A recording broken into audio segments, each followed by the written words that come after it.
Vamos voltar agora aqui à questão do Reynolds, novamente. E agora tem uma outra novidade aqui na questão do Reynolds, né?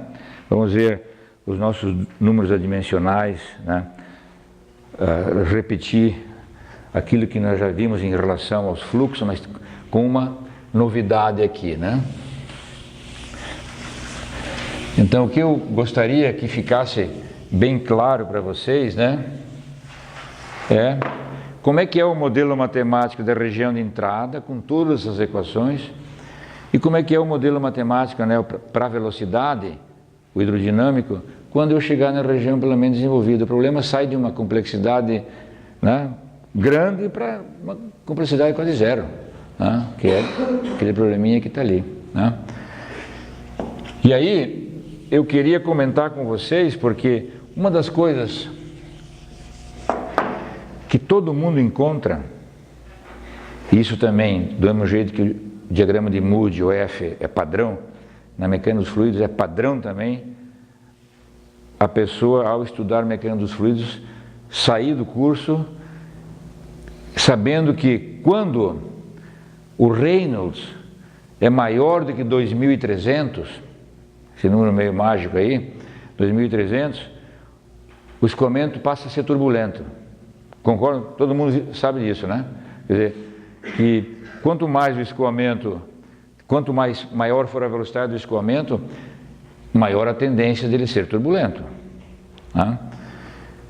E tem essa regra, se o Reynolds é maior que 2.300, eu estou indo para turbulência. Se o Reynolds é menor do que 2.300, eu estou ficando com o escoamento laminar, né? E aí precisa se entender um pouquinho, né? E aí vocês também viram a experiência de Reynolds, etc., de colocar uma tinta, né, no escoamento, e se ela se mantém intacta, né, a linha onde se solta uma tinta, ou se ela se mistura com o escoamento, né? Então, quando você sente que uma tintazinha se misturou com o escoamento, por que ela se misturou com todo...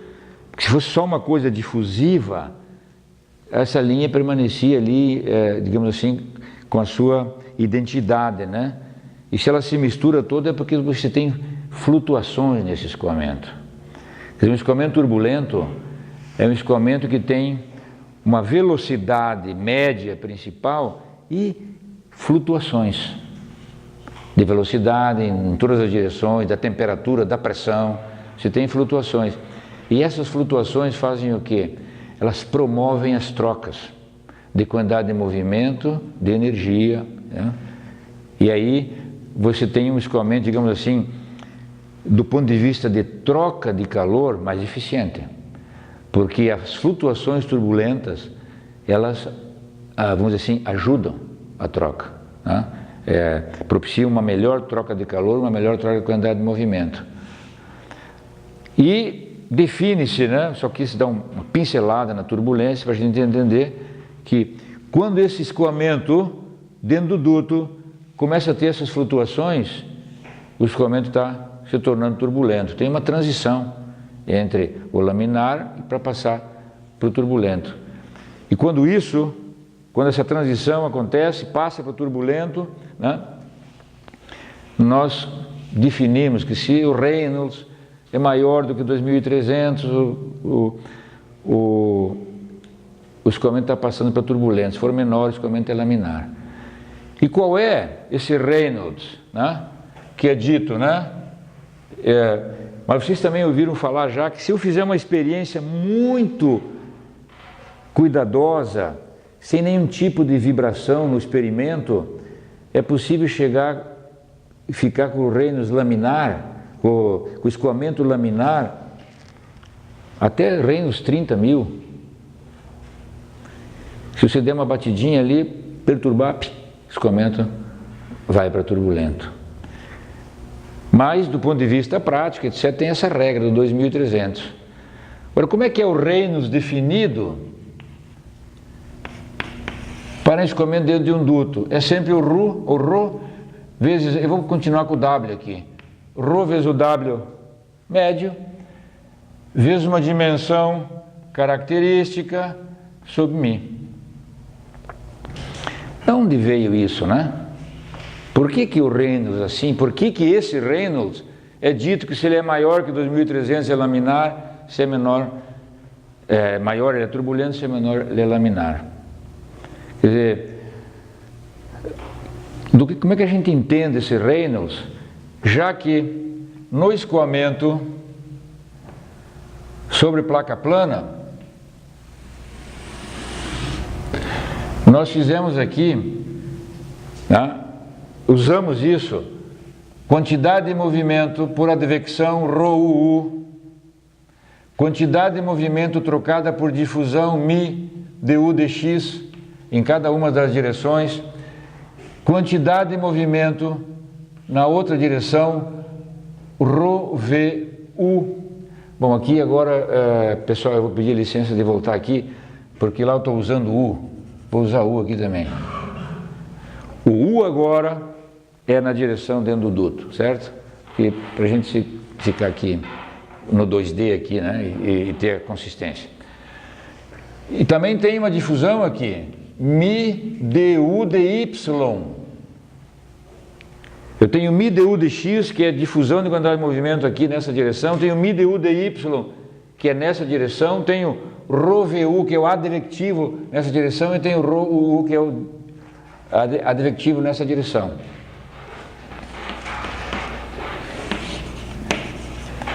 Já fizemos esse desenho, só que nós usamos apenas esses dois fluxos aqui, esse e esse, e nós vimos que a relação deles era o Reynolds.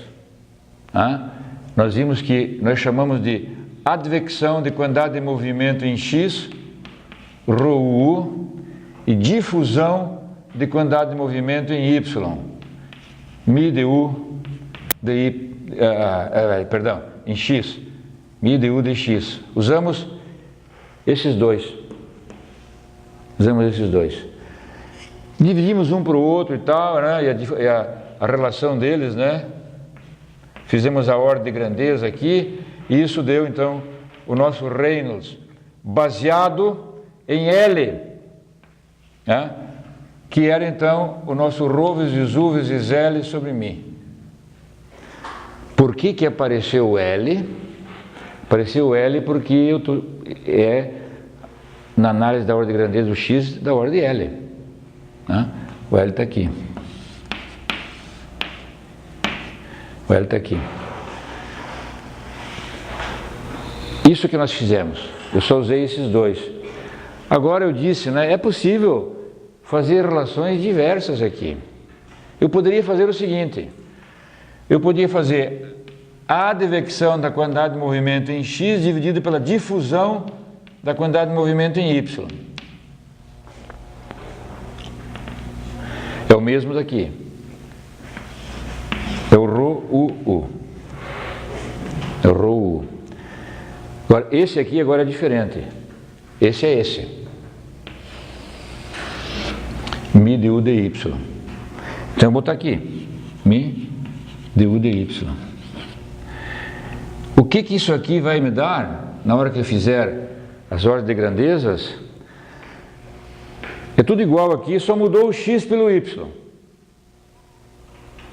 Agora o y é de que ordem dentro do escoamento de um duto? Da ordem do diâmetro, né? Da ordem do diâmetro.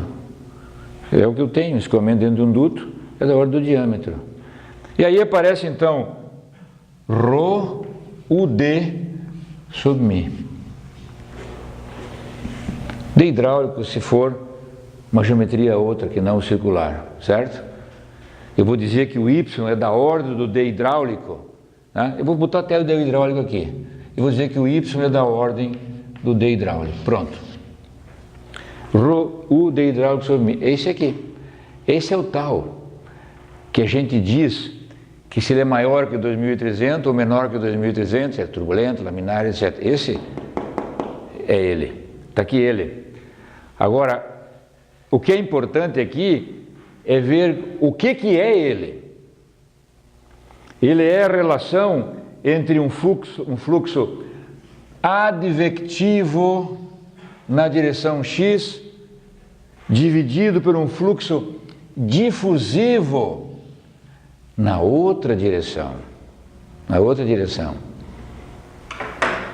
Então, usar os fluxos, como eu disse para vocês, já é muito bom para entender os números adimensionais e a gente não fica, sim, é isso aí. Por que não é outra coisa? Por que é o diâmetro aqui? Mas agora fica muito claro por que é o diâmetro. É porque... E por que esse Reynolds representa, se é turbulento ou laminar, está muito claro aqui também agora. E aí eu peço que vocês prestem bem atenção nessa questão. Por que o Reynolds é assim? Por que tem o D ali no número de Reynolds? E por que ele pode ser interpretado como um parâmetro que define se o escoamento é laminar ou é turbulento. Então agora, aí é que entra aquilo que a gente aprendeu de difusão e advecção.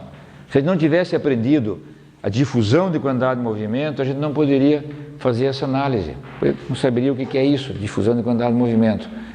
Então o que acontece num duto? Eu tenho uma advecção e também tenho aqui uma difusão de quantidade de movimento. E o escoamento vai permanecer laminar, difusivo, se essa difusão aqui, na vertical, né, do duto aqui, conseguir dominar a advecção aqui que tenta ser turbulenta. Se não tivesse nada de difusão num problema desses, o escoamento seria turbulento.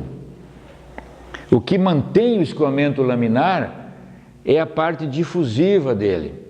Ou seja, se a hora que eu estiver no escoamento com uma certa velocidade, mas você tiver uma difusão na direção Y, com capacidade, digamos assim, de dominar esse escoamento, de mantê-lo difusivo, ele vai permanecer laminar. Mas eu preciso de uma boa difusão aqui, né, para fazer isso.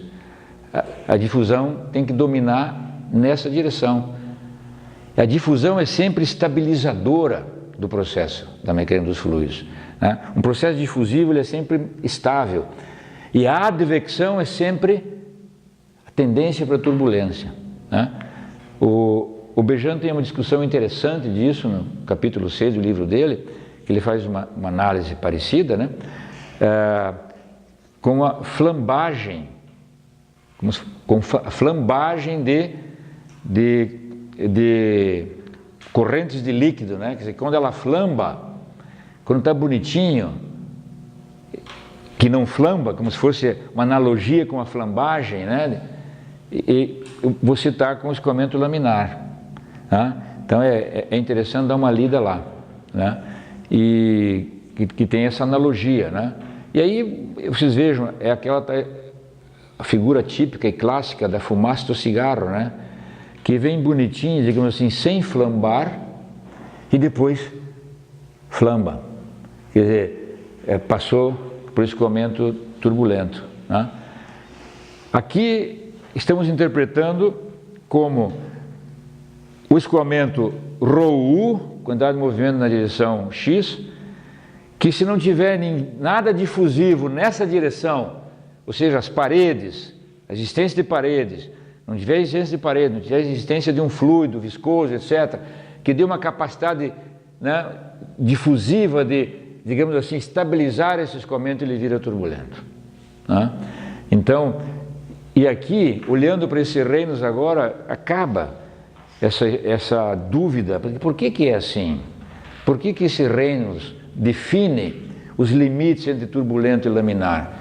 Eles definem porque ele é uma relação entre os fluxos advectivos de quantidade de movimento que tendem à turbulência, dividido por um difusivo de quantidade de movimento que tende a estabilizar o escoamento. Então, quanto maior for esse em relação a esse, o Reynolds vai ficar pequeno, será laminar. Quanto maior for esse, o Reynolds será alto e será turbulento. Quer dizer, é uma forma muito clara de entender que ele pode ser um limite entre laminar e turbulento, ou uma faixa, né, entre laminar e turbulento, por causa dessa característica da difusividade poder estabilizar um escoamento que é uma advecção que tende à turbulência. Estou sendo repetitivo porque é muito importante isso. Porque a gente passa um curso, 2, 3, 4, vê isso aqui, vem o livro e diz, o Reynolds menor que 2.300, laminar, mas ninguém explica por quê. Né? Quer dizer, ninguém explica por quê. Né? O capítulo 6 do Bejan explica por quê, mas com uma outra análise, em termos de ordem do tempo de estabilização do escoamento. Né? Então, eu acho muito claro essa forma de ver a passagem para a turbulência. Se eu não tenho uma capacidade difusiva de controlar esse escoamento e estabilizá-lo, ele será turbulento. Mas eu preciso dividir esse por esse. E por dividir esse, que é o difusivo, apareceu a escala de Y, apareceu a escala do diâmetro, é por isso que aqui tem o D. E não tem um L, não tem sei lá o que, o comprimento de entrada do duto. É por isso que aqui tem o D. Porque apareceu isso aqui. Né? Se eu dividir esse por esse, vai aparecer o L. Né? Então eu estou comparando a advecção e a difusão na mesma direção. Agora eu estou comparando a advecção com a difusão contrária, né? Perpendicular aqui. E isso então define bem esse número. Né? Ficou claro? Né? É importante isso aí, né? Professor, diga. Quando que eu comparo a advecção com a difusão em X ou em Y, se eu tiver um duto assim, qual que é o critério? Não, é isso que... quando é que você usa dividir esse por esse ou esse por esse? Não, é quando você quer ver essa física, né? Se você está dividindo esse por esse, como nós já vimos, que daria um Reynolds baseado em L, né? Quer dizer, eu estou medindo a advecção na direção com a difusão na direção. Então, se isso é um número grande, eu posso jogar fora aquele termo ΔH2, né? Porque a difusão é pequena. Daí eu vou lá no meu modelo matemático e digo, joga fora aqui o que está relacionado a esse eixo. Porque aqui, o que interessa é ρU, e não μ/U de x. Não interessa aqui. Então, a outra questão é essa. Por que eu vou dividir pela outra? É porque isso me dá essa ideia da questão de manter turbulência, de manter laminar ou não. Então, é outra física que eu estou olhando aí no caso. Né? Então, são de acordo com os problemas físicos, né? Que a gente vai usar um ou outro. Né? Dá para dividir todo mundo por todo mundo aqui e ver o que é cada um, né? Dos fluxos, né? Dá para brincar aqui, né? Os dois principais nós já fizemos. Esse hoje é fundamental, porque isso explica para nós esse tal número que aparece aí na literatura sempre, né? Vamos fazer aqui, antes de passar para a transferência de calor, temperatura de mistura, essas coisas, um probleminha interessante que eu gosto de mostrar por causa para a gente achar o modelo matemático de problemas reais, o que se simplificou, etc., para achar um modelo matemático mais simples. E é assim que funciona a engenharia, pessoal. Quer dizer, eu tenho um problema que em geral é complicado. Acoplado, com transferência de calor, mecânica dos fluidos, Navier-Stokes todas, em geral é assim o problema. Mas aí é que tem que entrar a capacidade do engenheiro. O que tem nesse problema? A difusão aqui é menor que lá, a advecção, tal, sai simplificando o modelo matemático. Para chegar num modelo matemático que dê para você resolver, né? Não seja uma coisa muito complicada, não seja uma coisa muito cara. Então você tem que para fazer o modelo matemático, não basta jogar as equações ali, né? Você quer o modelo matemático mais simples possível, mas que represente o teu problema físico. E às vezes você não, mesmo que você não conseguindo fazer um modelo matemático que represente bem o teu problema físico, mas você está sabendo o que você simplificou, aquilo ali pode ser um indicativo, mesmo que não seja o resultado bom do teu problema, pode ser um indicativo muito importante para o teu projeto, para a engenharia. Olha, cortei isso,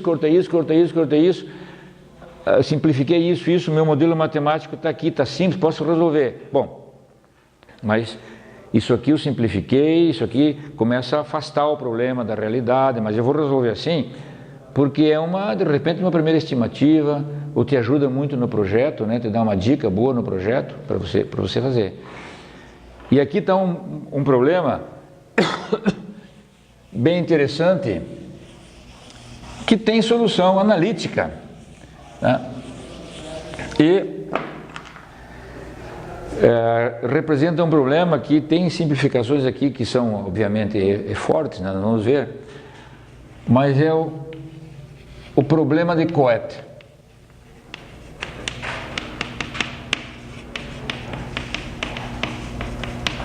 Problema de Coët.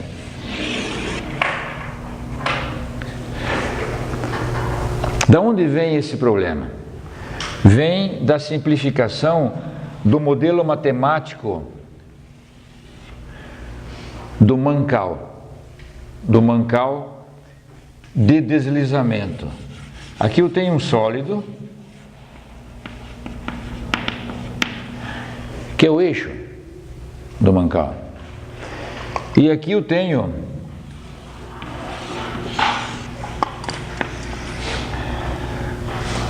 um outro sólido, né? Que obviamente tem uma folguinha aqui, que eu estou exagerando na escala aqui.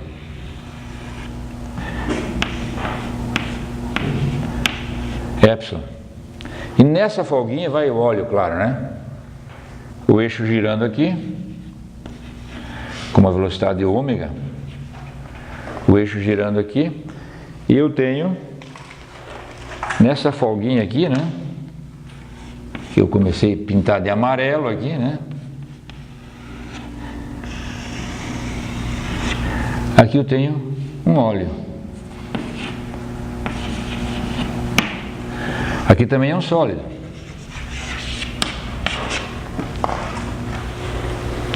Essa folguinha é, né? Ali, pequeníssima, né? O Mancal começa a rodar, aparecem as forças hidrodinâmicas, ele se sustenta e fica rodando ali, né? Mas o Mancal aquece, né? O Mancal aquece. E aí vem a pergunta, eu gostaria de saber quanto que aquece esse Mancal aí? Qual é a temperatura que eu vou ter aqui? Eu sempre me atrapalho, não lembro. Do inglês é o case, né? É a casinha ali, ó, onde o eixo trabalha, né? É o suporte aí do eixo, né? Tudo isso é o Mancal, né? Que temperaturas nós teremos aqui? Que temperatura nós teremos? Você quer ter um Mancal com uma rotação tal, que não seja, que não se danifique com facilidade, né? Que não seja, que não agrida, né? Pessoas que estejam perto, que vão se queimar, etc. Enfim, tem uma série de detalhes que você quer saber. Agora, como é que resolveria esse problema se o sujeito quiser resolver ele completinho? Né? Porque esse Mancal aqui tem uma dimensão aqui, né? Ele tem uma dimensão aqui, claro. Porque se esse problema resolvido bonitinho, com modelo matemático completo, não é simples. O que teríamos que resolver aqui?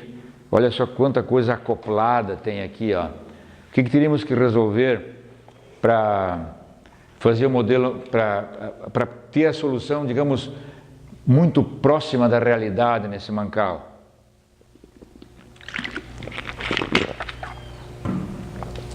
Primeiro, íamos ter que resolver como é que é o escoamento nesse óleo. Depois, esse óleo está em contato com esse sólido. Ele vai aquecer o sólido. Vai ter uma condução de calor aqui no sólido, certo? Um problema difusivo de calor aqui no sólido. Mas ele vai aquecer também o eixo. O calor vai penetrar no eixo. Isso aqui tem uma dimensão assim, vai andar por difusão de novo aqui no eixo, né? E vai sair nas pontas do eixo. Um pedaço do eixo vai indo lá no maquinário ainda, né? Um pedaço está aqui, final do eixo, mas um pedaço vai lá para o maquinário ainda, né? Porque tem difusão que vai até, de repente, tem outras peças em contato, né? E tem, né? E esse case aqui está em contato com o ambiente, com o coeficiente de convecção H. Então eu tenho que resolver a hidrodinâmica na película, a difusão no case, a difusão no sólido, que vem radial, mas sai axial no eixo também, 3D, portanto, tudo aqui, 3D. E aí, se eu quisesse resolver com modelo matemático também, eu ia ter que resolver um problema de movimento de fluido, de convecção aqui, ó. Porque essa parede aqueceu, aqui eu tenho convecção natural aqui. Claro que eu não iria fazer isso, né? Eu ia lá numa tabela, talvez, né? Ia ver, eu vou pegar um coeficiente de transferência de calor aqui como se fosse de uma convecção natural numa placa plana vertical que nós vamos ver. É o nosso assunto depois do duto. Né? E resolver, sem querer resolver o ambiente, porque senão ia ficar um modelo matemático. Navier-Stokes, tudo aqui no ambiente, né? Quer dizer, e difusão, tudo 3D. Problema complicado. Quer dizer, o que é o problema de Coeta? É uma simplificação desse problema, dizendo o seguinte: esse gapzinho aqui é fininho, que isso aqui pode ser visto como, se eu fosse retificar isso, eu ficaria com duas placas aqui, ó. E aqui está o epsilon. Isso aqui iria para o infinito aqui, né? Menos infinito aqui. Está tudo se repetindo aí, né? Mas é um negocinho tão fininho que isso aqui é com as duas placas planas. Uma das placas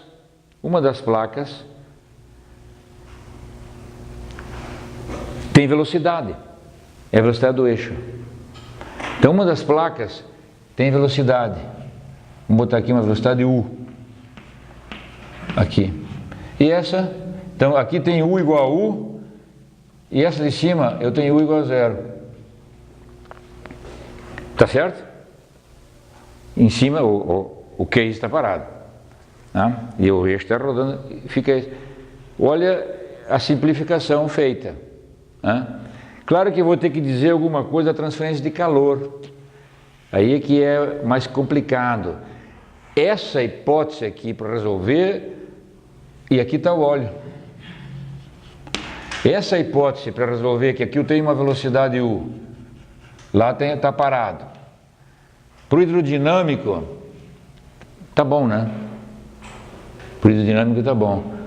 A questão é o problema térmico, porque eu não sei que temperatura vai ficar aqui, né? Eu não sei.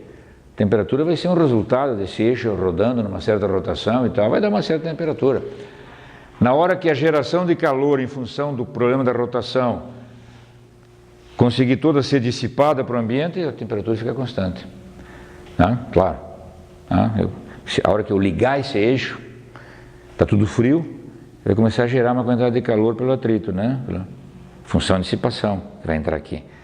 Vai começar uma quantidade de geração que vai começar a se difundir para o eixo, se difundir para o quê? Sair para o ambiente, e vai continuar gerando calor, vai, numa hora que tudo aquilo que gera sai, a temperatura se estabiliza. O que você quer é que a temperatura se estabilize no valor baixo, né, no teu projeto. Você não quer que se estabilize em 90, né, que você não pode chegar perto, 90 Celsius, né? Você quer que seja o teu projeto. Então, aqui o problema grave aqui, nesse modelo, para querer representar o Mancal, é dizer o seguinte, que eu tenho uma diferença de temperatura, né? que eu tenho um TH aqui e um TC aqui, nessa parede aqui mais quente e essa parede aqui mais fria. Mas aí é que está, digamos assim,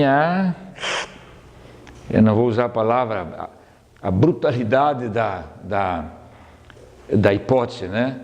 Porque eu não sei isso aqui, não sei isso aqui também, né? Aqui vai ser uma temperatura que vai sair lá para o ambiente, talvez saia melhor lá para o ambiente, essa temperatura aqui seja mais baixa do que essa. Por isso que chamei um T quente e um T frio aí, hot and cold, né? Como é que eu digo? O que a gente costuma, né, usar para representar. E aí, eu tenho condições de, com essa hipótese, eu posso estudar um pouquinho esse problema aqui, né? Conhecendo TH, conhecendo TC e conhecendo que U é zero e U é U grande, que essas coisas eu conheço nesse problema. E agora, fazendo isso, daí a gente tem que... Quais são as equações que podem representar isso aí? E como é que seriam? Eu tenho um modelo hidrodinâmico e tenho um modelo térmico também aqui, certo? Tem um modelo hidrodinâmico e térmico. Qual seria o modelo hidrodinâmico aqui? O que eu tenho nesse problema, já que isso aqui é tudo repetitivo? Tem uma velocidade, né?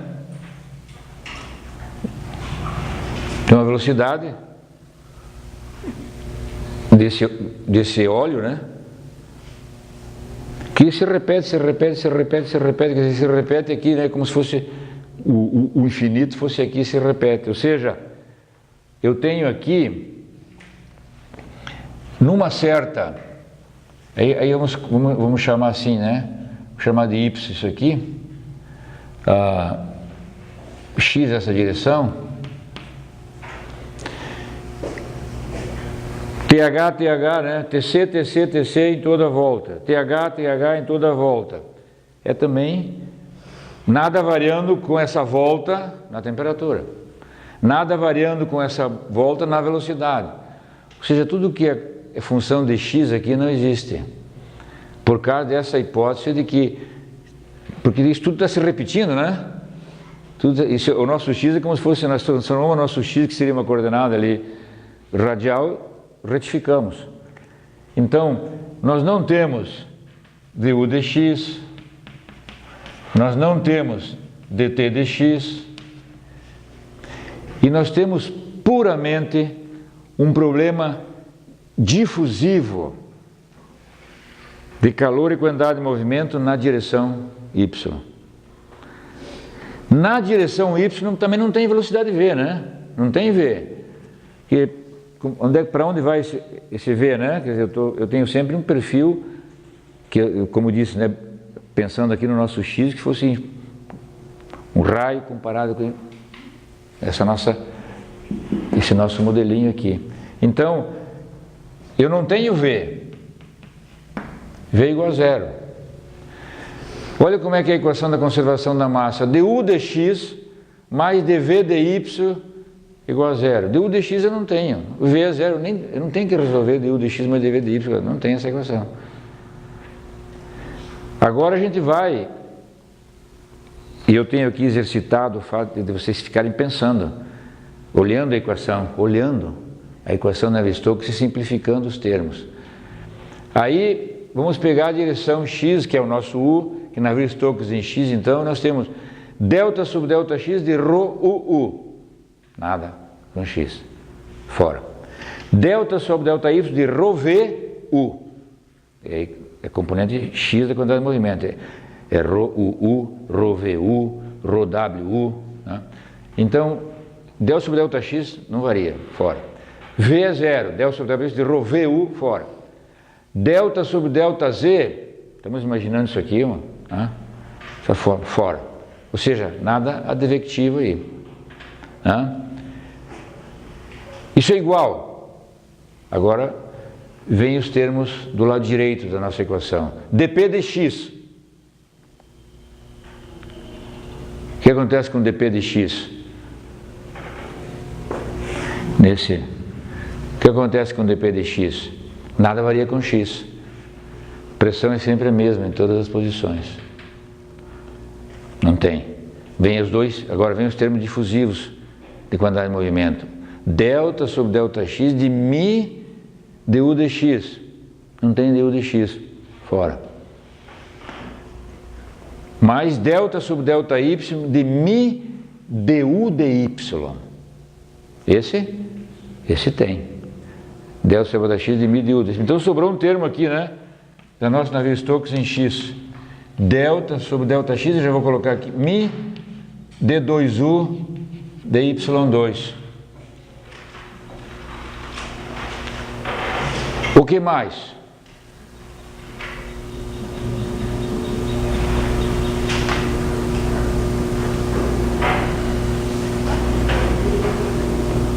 Gravidade não vai interessar, tão pequenininho.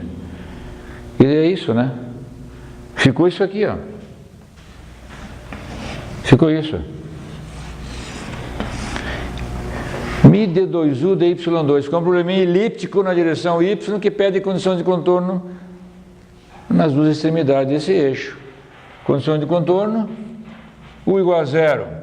Agora vamos botar esse eixo certinho aqui para, né? Vamos botar aqui embaixo, ó. U igual a zero em y igual a epsilon e u igual a u grande em y igual a zero. Em y igual a zero. Esse é o modelo matemático do escoamento para regime permanente, né? Nós podíamos ter deixado mais um terminho aqui, que é o primeiro que eu nem falei. Delta sobre delta t de ρu, que é o primeiro, bem à esquerda da equação Navier-Stokes. Delta sobre delta tempo de ρu. Nós começamos ali no delta sobre delta x de ρu. Se eu deixar esse termo, daí isso aqui seria um regime permanente. Se eu deixar aquele termo, eu tenho aqui daí delta sobre delta t de ρ vezes u é igual a mi de 2u de y2. Daí agora eu fiquei com um problema que eu posso resolver desde a hora que eu ligar o eixo, ligar o mancal, que tem uma condição que no t igual a zero, u é zero. Aqui tem aquela singularidade, né? Na hora que se liga, ao mesmo tempo no t igual a zero, não seria uma velocidade, aí se fosse mais real ainda, como é que esse motor começa a girar? Devagarinho, vai girando, aí teria que dizer que ao longo de um certo tempo, a velocidade vai aumentando com o tempo, né? Mas você está admitindo aqui, por exemplo, que a hora que ligou, o eixo já sai com sua rotação máxima. Mas então, em t igual a zero, u igual a zero. Essa é a condição inicial. E aí também, em u igual a zero, em y igual a epsilon, e u igual a u grande em y igual a zero. Bom, se você resolver esse problema, você está resolvendo o transiente que vai acontecer nesse eixo, né? Nessa folguinha com óleo. Se nós, sem resolver esse problema não é difícil também de resolver, né? Isso aqui tem solução analítica tranquila.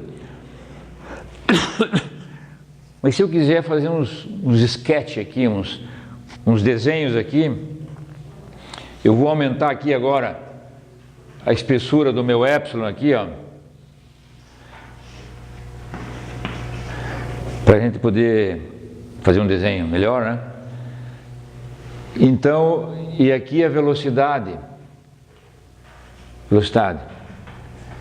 E eu vou querer aqui desenhar agora os perfis de velocidade com o tempo. Seriam os perfis que a gente obteria resolvendo esse problema aí. Mas aqui nós já podemos analisar fisicamente o que acontece. Qual é o primeiro perfil em t igual a zero? Em t igual a zero. vou ter esse perfil aqui, ó. Ao longo de época, aqui, né? Isso aqui é... As nossas duas placas estariam colocadas aqui junto com o desenho do gráfico, né? Velocidade é 0, 0, 0, 0, 0, 0, 0, 0 e repentinamente passa para U. Aqui está o U grande. O que acontece com o passar do tempo? O que nós introduzimos aí com essa velocidade? Introduzimos uma tensão cisalhante. Vamos ter difusão de quantidade de movimento agora, que vai mudando o perfil, mudando o perfil. Num outro tempo, então isso aqui é o perfil do t igual a 0. Num outro tempo, 0, 0, 0, 0, 0, 0, daí já aumentou um pouquinho, né? E vai lá para U de novo. Na parede sempre U embaixo. Passa o tempo, difusão vai acontecendo, um outro perfil num outro tempo, num outro tempo. Onde é que termina isso? Como é que fica? Fica uma reta, bem respondido, claro. Porque é só eu tirar esse termo daqui, ó, que no regime permanente isso aqui não tem mais, é 0. E ficou D2U, DY2. Quando você vê uma equaçãozinha desse tipo igual a 0, é uma linear. Integra uma vez, isso aqui é um problema, vai dar uma linear. Vai dar um problema linear. E o fim está aqui, né? O regime permanente está aqui. Esse é o regime permanente. Uma reta, né? Essa é a velocidade que vai ficar aqui, se eu quiser, de regime permanente. Confundi um pouco a figura aqui, mas essa é um U que é de Y apenas. U que é U de Y. E tira ele assim, com esse modelinho matemático bem simplificado. Agora, quer dizer, aquela solução aqui dá esse perfil. Se eu resolver esse problema, dá essa família de perfis para diferentes tempos, né? Tempo T1, tempo T2, né? Tempo T0, T1, T2, etc. E o tempo, né? E aqui, regime permanente. Essa é a solução hidrodinâmica desse problema. Como é que fica o modelo matemático térmico? Vamos colocar aqui de novo.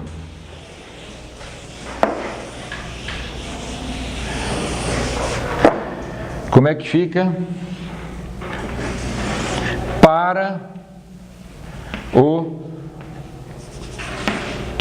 problema térmico? Aí, de novo, vamos colocar aqui no imaginário a equação da energia. Claro que vai ter um transiente aí também, que se deixar delta sobre delta T de ρ vezes T, vai ter aí um transiente também, né? Claro. Mas vou pensar, esquece o transiente por agora. Delta sobre delta x de ρu CPT. Nada varia com x. Nem T e nem U. Não tem. Mas delta sobre delta y de ρv CPT, segundo termo da equação do lado esquerdo, certo? Estão vendo ela aí, né? Equação. Né? Delta sobre delta y de ρv CPT, não tem. Mas delta sobre delta z de ρw CPT, não tem W, acabou-se. Nada do lado esquerdo então. Que é igual a delta sobre delta x de k dt de x, que eu já jogo k para fora do sinal da derivada, k delta 2t delta x2, isso tem. Então, perdão, k delta 2t delta x2, nada com x, também não tem esse termo. Então, o primeiro termo difusivo de calor no lado direito não tem. O segundo, delta sobre delta y de k delta t delta y. Agora jogo o k para fora do sinal da derivada, e vamos ter K D2T delta Y2. Y2. E aqui é zero. O que mais tem?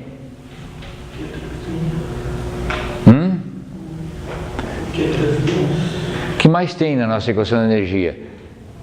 P divide V, não tem. Mais uma geração, não tem nada aí que gere, a não ser a... Por que aquece o mancal? Função de dissipação, né? Quer dizer, é uma camadinha muito fininha, gradientes muito grandes, viscosidade do óleo, que em geral é mais alta, né? E você tem uma função, a função de dissipação não pode ser jogada fora aqui. Ela é importante para esse aquecimento desse mancal. Então, mais Mi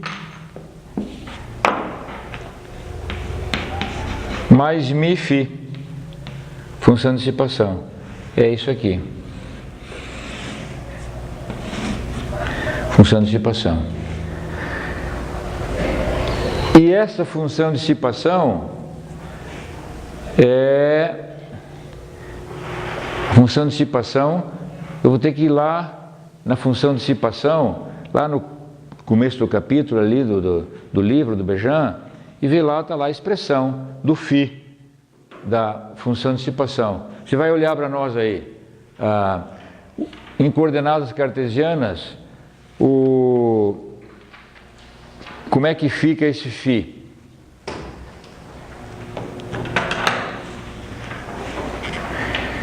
Achou? Ainda não.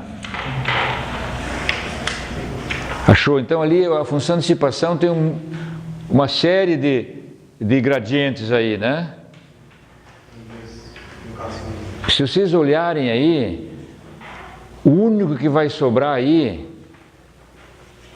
é o D2, é du dy ao quadrado. Que vai aparecer V que não tem, vai aparecer du dx, vai aparecer um monte de termos aí na função de dissipação, mas nesse probleminha só tem um termo que não vai embora aí. O resto vão todos embora, que é o du dy. É o gradiente que realmente é importante aí para esse aquecimento. Então, o modelo fica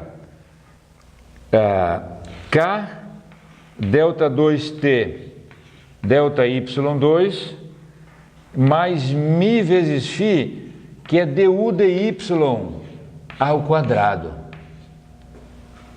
Du dy ao quadrado. Com as condições de contorno que T é TH, o que nós colocamos aqui, TH em Y igual a 0, e T é TC em Y igual a epsilon. Y igual a epsilon. Probleminha também fácil de resolver, especialmente nesse caso, porque quem é du dy aqui? Essa derivada aqui, né? Essa derivada aqui. Se nós quisermos achar aqui agora quem é U, ainda não resolvemos nenhum problema, mas vamos resolver. Eu apaguei aqui, né? D2U dy2, a solução do escoamento fica o seguinte.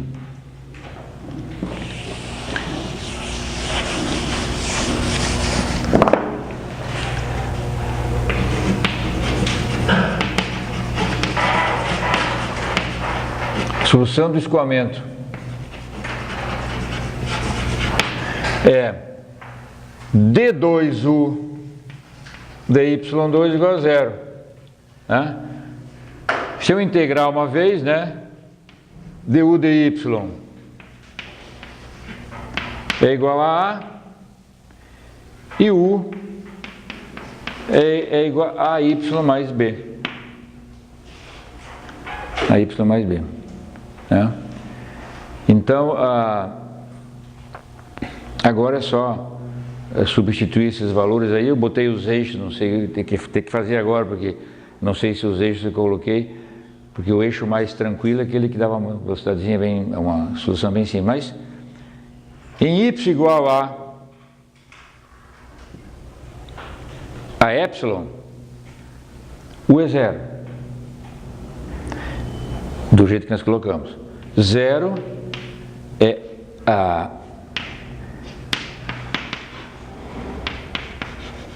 B é zero. B é zero, certo? Em y igual a zero, U é U grande. Já substituiu o zero ali. Hã? Na primeira equação, você colocou zero para y. Não, em U, quando U é zero, é lá no epsilon, certo? Certo, obrigado. Então temos aqui que, e na outra condição, U grande, agora é em y igual a zero. U grande é igual a B. U grande é igual a B. E o A, né? O A é menos B sobre epsilon.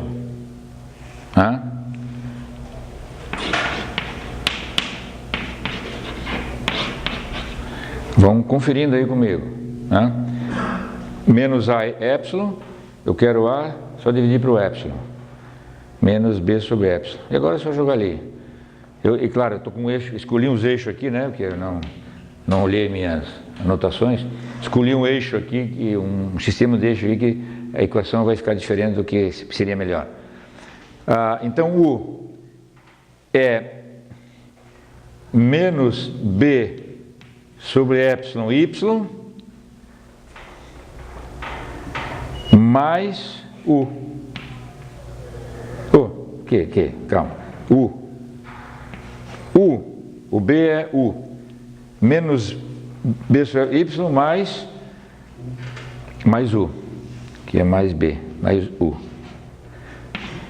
Ou é um U que multiplica 1 menos 1 sobre epsilon. Tem que funcionar.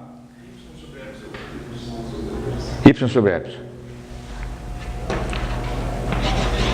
Quando y é epsilon, 1 menos 1, 0, U é 0. Quando y é 0, U é U. Fechou. A melhor solução seria essa aqui, ó, né? U é U grande, y sobre epsilon. Mas daí tem que trocar os eixos só, né? Tanto faz. Portanto, U é isso. Quem é aqui delta 2 de U? É só derivar isso aqui, né? Só derivar isso aqui para jogar lá dentro do nosso problema térmico. Que é isso aqui, né? Nós precisamos disso aqui. D2U, dy2. Então, o du dy é A. E o A é U sobre menos U sobre epsilon. Então, nós já está para tirar daqui de cara, né? Du dy, daqui, né? Dessa derivada aqui, é A. O A é menos U sobre epsilon. Menos U sobre epsilon.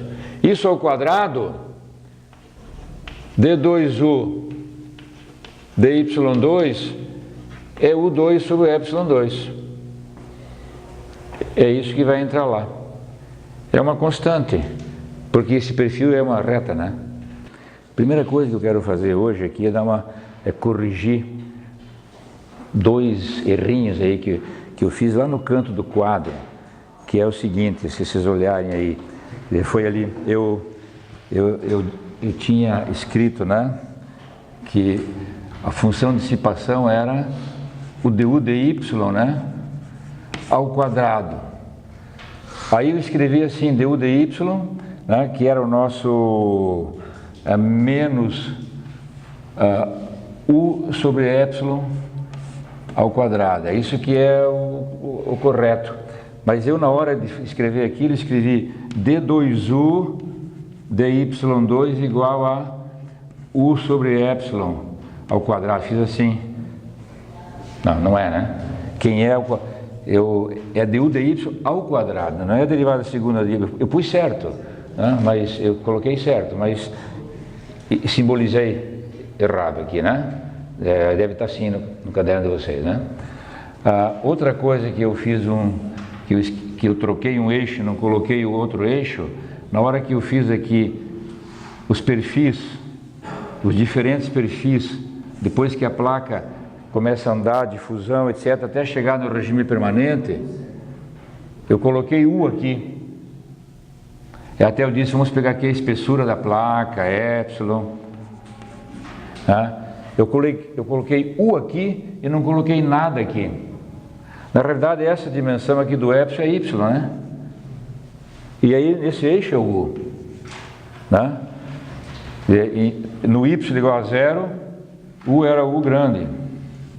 No Y igual a epsilon, U é 0, que são as nossas duas placas, a de baixo com velocidade U e a de cima com velocidade 0.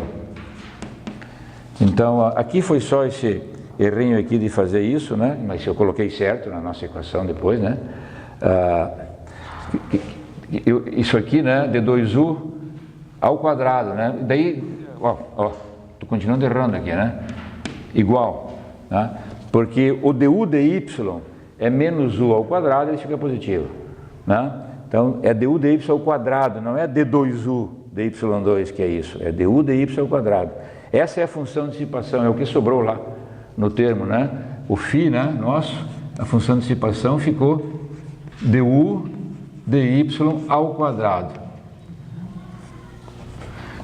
Função de dissipação é o quadrado dos gradientes de velocidade. E sobrou esse probleminha simples, né? Que é o quadrado daquela continha que nós fizemos. E o outro errinho foi esse aqui, né? Vamos finalizar isso, né? Nós tínhamos aqui, então, o modelo matemático térmico. Devia ter deixado aqui já as coisas preparadas aqui. Modelo matemático térmico, né? Que era, então, nós fizemos toda aquela análise da nossa equação, né? Rho, Cp, U, etc. Não tinha nada dos termos adjectivos, então 0 era igual a K d2t dy2 mais mi φ, e aí nosso modelo ficou, né? D2t dy2, aqui eu estou usando parcial, mas podia ser total, né? Porque o t aqui é só função de y, não é função de x, né? Estou usando, né? D2t dy2 mais mi sobre k, e quem era o φ era o φ é u quadrado sobre epsilon quadrado. O epsilon quadrado, ou u sobre epsilon ao quadrado. Isso é igual a 0. É só resolver essa equação. Com que condições de contorno que nós colocamos? Na placa de cima, em y igual a epsilon, t era tc, né? Em y igual a 0, t é th.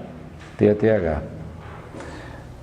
Agora, integrando, o que vai, a integração disso aqui vai nos dar uma parábola, né? Porque eu vou integrar uma vez, esse termo aqui vai aparecer multiplicado por y, né? E isso aqui vai nos dar uma parábola. E vai nos dar uma solução que é parecida, né? Veja que isso aqui tudo é constante, ó. Tudo é constante, o u, o epsilon, o mi, o k, que nós estamos considerando constante. Então nós temos aqui d2t dx2, dy2, mais uma constante é igual a 0. Isso aqui é o nosso modelinho.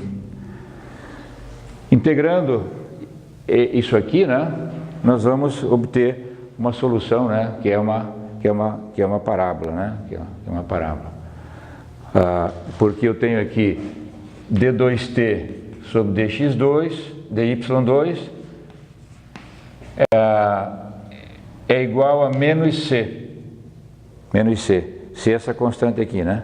Menos c. Integra uma vez, dt dy é igual a menos cx mais a. Integro de novo, t, que é um t de y, é menos cx2 mais ax mais b. Pronto. X mais b. Isso é uma parábola. Que agora eu posso aqui... isso aqui é elementar de vocês agora fazerem, né? Tirar o A e o B. Como é que tira o A e o B? Com essas duas condições de contorno, claro. Né? Então agora podemos aqui agora fazer um sketch aí, né? Um diagrama de como é essa distribuição de temperatura. Vejam que, o que apareceu aqui? Isso aqui é idêntica à velha condição física que vocês conhecem de uma placa plana com geração. Se vocês pegarem aqui, ó, o que é padrão no curso de transferência de calor 1, né, é pegar uma placa. Se eu pegasse aqui uma placa com espessura epsilon, né, colocando aqui, ó, o meu y, infinito, uma geração aqui, Q3 linhas, por exemplo. Qual seria a solução desse problema? É a mesma coisa, né? É o D2T dy2 mais Q3 linhas sobre K, esqueci o K aqui, em algum lugar, não, está aqui ele. E o Q3 linhas seria o μ, o 2 sobre ε2, igual a zero. Essa é a solução de uma placa plana infinita, unidimensional, botei a espessura epsilon aqui, né? Unidimensional, que qual é a solução desse problema? E agora eu vou botar aqui novamente a nossa placa, novamente o y, para desenhar os perfis de temperatura agora. Vou desenhar os perfis. E vou começar perguntando. Bom, nesse problema aqui, o y igual a zero, o t era Tc, né? Então essa placa aqui teria Tc. Em y igual a delta, TH. Então a primeira coisa que eu vou aqui desenhar, qual seria o perfil T de y quando o Q3' fosse zero, não tivesse geração. Então eu vou desenhar aqui Tc, botar aqui em qualquer posição Tc, porque y igual a zero, T é Tc, e vou colocar uma TH aqui. Isso seria uma reta. Quer dizer, essa é a solução para Q3' igual a zero. Ou seja, esse nosso problema de coete, essa espessura de óleo, de filme que está ali, é uma placa. É um sólido. É como se fosse um sólido, com geração. A geração vem da onde? Do movimento aí, do gradiente de velocidade que nós temos nessa placa. Mas o comportamento é um problema difusivo, unidimensional, né? Não tem advecção, não tem nada, não tem nosso lado esquerdo ali, foi tudo zero. Né? Então, nós não temos... é um problema difusivo, e eu estou aqui só fazendo analogia daquilo que a gente já sabe, que é a placa, né? Virei aqui até a placa, né? O nosso coete lá virei assim, só para a gente ficar realmente, que a gente desenha assim, quando vai falar da placa, né? Da placa plana. E essa é a nossa solução. Quer dizer, claro que você está dizendo, é óbvio, se nesse nosso problema de coete, se não tiver, mas como é que faz para ter geração zero no problema de coete? É só fazer, a placa não puxar, né? Quer dizer, se não tiver a placa andando, porque a geração está dependendo da velocidade. Ou seja, U igual a zero é geração zero. Ou seja, são as duas placas paradas. As duas placas paradas. Claro que se as duas placas estiverem paradas, a distribuição de temperatura vai ser linear de TH até TC. Só isso, é o que está aí. Né? Então, colocando aqui 3 linhas igual a zero aqui, isso é equivalente a U igual a zero. Ou seja, as duas placas paradas.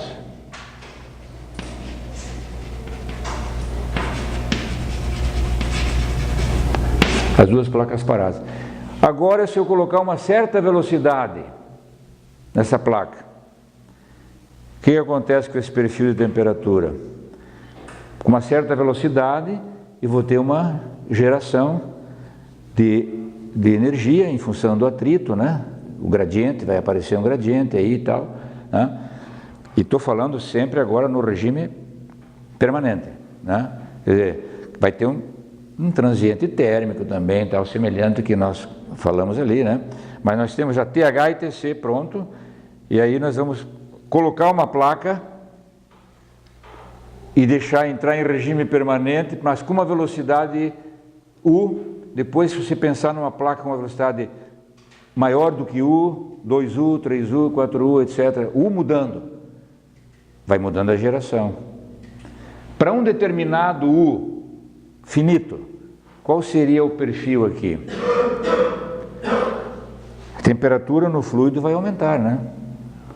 Mas TH e TC são fixos porque é a nossa condição de contorno. Então, eu teria um primeiro perfil assim, vou botar assim. Isso aqui é um U, né? Vou botar assim, um U1.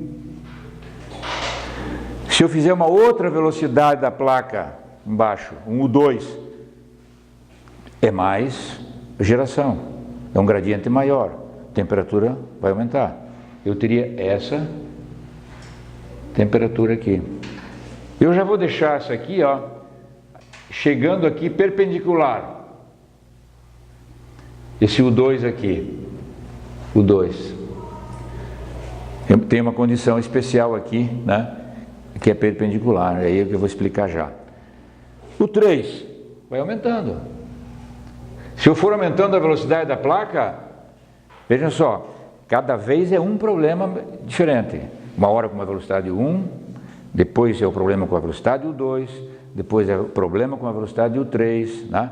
Não é o problema começando com o U2, passando para... Não, cada vez é o mesmo problema com uma diferente velocidade da placa, né? E esse seria o perfil, seriam os perfis de temperatura que nós teríamos nessa placa. Está claro isso, né? Por quê? Porque tem geração. E olhem a peculiaridade do problema aqui. Então aqui que chega perpendicular aqui, o que isso está nos dizendo? Aqui eu teria um dt dy igual a zero, certo? Então existe uma certa geração, ou seja, existe uma certa velocidade da placa neste problema, que essa placa aqui fica isolada, não sai calor nenhum, não tem fluxo nenhum de calor. Então, como é que é esse problema aqui, ó? Para a geração zero, o fluxo é para lá, né? Porque eu tenho essa distribuição, geração zero. É TH mais alto que TC, o fluxo é para lá. Para velocidades entre 0 e U2, entre 0 e U2, ainda o fluxo é para lá. Porque todas as derivadas aqui estão no mesmo sentido ainda, ó. Para essa velocidade U2, aqui o fluxo ficou zero. Mas ainda está sempre saindo para lá ainda. Para velocidades U2 que geram, que criam, né, uma quantidade de calor suficiente para aumentar o perfil para isso aqui, né, que seria, por exemplo, isso aqui seria um U3. Para essa velocidade U3, vejam que agora o fluxo já é para cá, porque a derivada mudou. E aí o fluxo é dt dy. Aqui o dt dy tem um valor aqui, vai a zero, e depois o fluxo muda. Então a geração fez com que agora tivesse fluxo para cá, porque aqui continua sempre saindo, e saindo para as duas placas. Então, enquanto eu tenho a placa de baixo com TH e TC e nem as duas movimentando, eu tenho fluxo numa direção. Para as gerações, eu estou repetindo, para as gerações que são de zero, ou seja, para velocidades que são de zero até essa velocidade, que eu posso achar quem é essa velocidade, até essa velocidade, eu tenho fluxo ainda todo saindo para lá. Aí aumentou mais a temperatura no centro da placa, claro, agora vai sair pelos dois lados, né? Aumentou a temperatura da placa, vai sair pelos dois lados da placa, né? E a gente pode achar qual é a velocidade, qual é a U2 aqui, que nos daria fluxo nulo aqui, ou seja, isso aqui é fluxo nulo, né? dt dy igual a zero, né? Aqui é o dt dn, né? Isso aí é normal aí, está normal a parede, zero. Qual seria? Quem é o 2? Né? Que isola, né? Isola a parede com TH.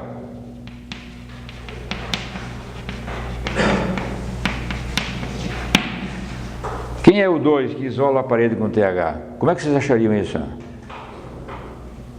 Aquela equação ali, bota igual a zero e isola o 1. Exato. É pegar essa equação, porque vejam, esse C aqui, que é isso aqui, né? Mi U2 sobre epsilon2, esse C, ele é conhecido, se eu sei a velocidade. Agora, se eu não sei a velocidade, se eu quero determinar a velocidade, esse C passa a ser incógnita, né? Tá certo? Esse C passa a ser incógnita. Aí eu fico com três incógnitas, C, A e B. Só que agora eu tenho mais uma condição de contorno. Qual é ela? dt dy igual a zero. dt dy igual a zero. Então, deu três equações, três incógnitas, eu tiro A, B e C. E vai sair o 2, né? Que é a velocidade que dá derivada nula. Então, é um problema de geração de calor, que está mudando a geração, vai aumentando a temperatura, vai ter um momento que aumenta muito a temperatura disso aqui, vai sair calor para os dois lados, né? E quem é essa geração que provoca isso? É quando a derivada da temperatura é nula, é essa condição de contorno aqui, conforme ele apontou, né? Lá, aquela condição de contorno que tem que usar para tirar C agora, que agora passou a não ser conhecida, porque o U agora virou uma incógnita, né? Então esse é o problema de Coete, né? Quer dizer, e aí você pode, obviamente, como eu falei no começo, é um problema que a condição de contorno, digamos assim, na hora que você fixou que a parede, uma paredinha, né, um lado, uma superfície do óleo tem uma temperatura e a outra superfície tem outra, você confinou o teu problema só à película de óleo. Então, está certo esse modelo? Claro que ele não está correto com a realidade, né? Você não sabe nem H e nem TC, tem que resolver um pouquinho mais, né? Mas é muito interessante esse problema para a gente analisar essas questões do modelo, o quão longe estamos do modelo. Agora, para saber o quão longe estamos do modelo, né, você tem que fazer uma comparação com outros resultados, etc, né? E nosso objetivo aqui é mostrar esse modelo matemático para esse problema simples.